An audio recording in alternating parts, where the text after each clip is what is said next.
মিরপুরে বিসিবি কার্যালয়ে নিয়মিত সভায় উপস্থিত হচ্ছেন বাংলাদেশ ক্রিকেট বোর্ডের পরিচালকরা। বিস্তারিত জানবো সহকর্মী জুবায়ের আহমেদের কাছ থেকে।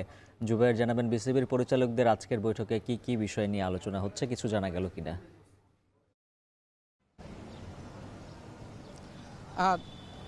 ধন্যবাদ।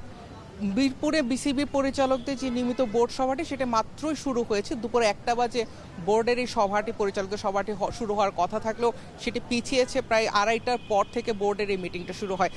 এবারে বোর্ড মিটিংটি বেশ গুরুত্বপূর্ণ। বাংলাদেশ ক্রিকেট বোর্ডের যেই টালমাটাল অবস্থা যাচ্ছে, 3জন পরিচালক এরই মাঝে পদত্যাগ করে ফেলেছেন।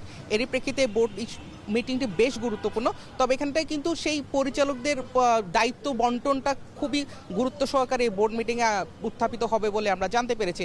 এর বাইরে বিপিএল নিয়ে একটি কথাবার্তা হতে পারে। ঢাকা ক্যাপিটালসের পেমেন্ট ইস্যু এখনও সলভ হয়নি পুরোপুরি, সেটার একটি সমাধান আসতে পারে। ঢাকা প্রিমিয়ার লিগ নিয়ে আগামী 8 এপ্রিল ক্লাবগুলোর সঙ্গে বসার কথা রয়েছে সিসিডিএমের।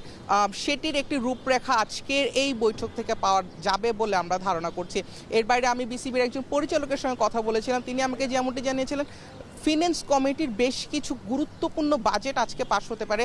আমরা দেখেছি বিগত কয়েকদিনে কয়েক মাস ধরে বিসিবিতে বিভিন্ন ধরনের কার্যক্রম ছিল। গ্রাউন্ডস কমিটির বেশ কিছু কার্যক্রম ছিল, অনেক কার্যক্রম ছিল যেটা লজিস্টিক কিছু কার্যক্রম ছিল, সেখানকার ফাইন্যান্স কমিটির বাজেট প্রণয়নের একটা বিষয় থাকতে পারে। এই ছিল মিরপুরের মিটিংয়ের এজেন্ডা এবং বিসিবিতে পরবর্তীতে যে কোনো আপডেট পেলে জানানোর চেষ্টা করব। ধন্যবাদ।